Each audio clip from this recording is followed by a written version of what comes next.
Assalamualaikum warahmatullahi wabarakatuh. Perkenalkan, nama saya Sylvie Deviani dan partner saya Anggi Novianti Dewi Sukmawati.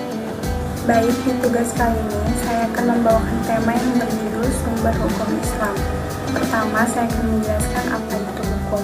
Hukum adalah menetapkan sesuatu atau tidak menetapkannya. Sumber hukum Islam adalah segala sesuatu yang dijadikan pedoman syariat Islam. Sumber hukum Islam terbagi menjadi tiga. Yang pertama Al-Quran, yang kedua hadis, yang ketiga ijtihad. Sumber hukum Islam yang pertama adalah Al-Quran. Al-Quran adalah kalam Allah Subhanahu wa Ta'ala yang diturunkan kepada Nabi Muhammad melalui malaikat Jibril dengan berbahasa Arab. Al-Quran adalah kitab suci yang diwahyukan Allah kepada Nabi Muhammad yang dikomunikasikan dengan berbahasa Arab dan menjadi pedoman bagi para pengikutnya, yaitu umat Islam. Kedudukan dan fungsi Al-Quran. Kedudukannya adalah sebagai sumber hukum Islam yang pertama dan paling utama. Fungsinya adalah sebagai pedoman bagi para pengikutnya, yaitu umat Islam. Sumber hukum Islam yang kedua adalah hadis. Hadis disebut juga sebagai sunnah. Hadis adalah perkataan, perbuatan, ketetapan, dan persetujuan dari Nabi Muhammad SAW yang dijadikan landasan syariat Islam dan dijadikan sumber hukum Islam selain Al-Quran. Adapun 4 kedudukan dan fungsi dari hadis. Yang pertama, memperkuat hukum-hukum yang ada di dalam Al-Quran. Yang kedua, menafsirkan ayat-ayat Al-Quran yang masih umum dan samar. Yang ketiga, mewujudkan suatu hukum yang tidak tercantum dalam Al-Quran tapi tidak bertentangan dalam Al-Quran. 4. Sebagai sumber atau dalil setelah Al-Quran. Sumber hukum Islam yang ketiga adalah ijtihad.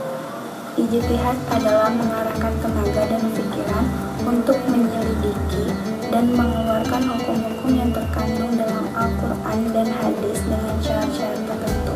Adapun kedudukan dan fungsi dari ijtihad adalah kedudukannya adalah sebagai penentu hukum apabila dalam Al-Quran dan hadis tidak ditemukan secara umum dan rinci mengenai hukum yang dimaksud. Fungsinya adalah untuk menetapkan suatu hukum di mana hal tersebut tidak dibahas dalam Al-Quran dan hadis. Adapun bentuk-bentuk ijtihad terbagi menjadi 7: ijma, qiyas, maslahah marsalah, urf, istihsan, qaul al-sahabat, syar'un man qablana.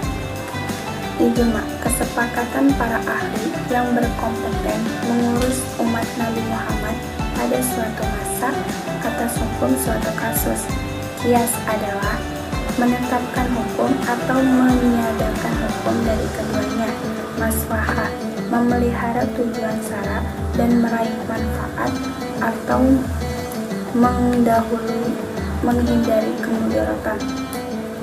Urf, kebiasaan yang diwariskan secara turun-temurun dari generasi ke generasi. Istihsan adalah segala sesuatu yang dipandang manusia pada umumnya sebagai hal yang baik dan tidak bertentangan dengan Al-Quran dan Sunnah. Qaul al-sahabat dalam pengertian umum adalah pendapat, pandangan, pikiran, dan perbuatan para sahabat yang sejalan dengan Al-Quran dan Sunnah.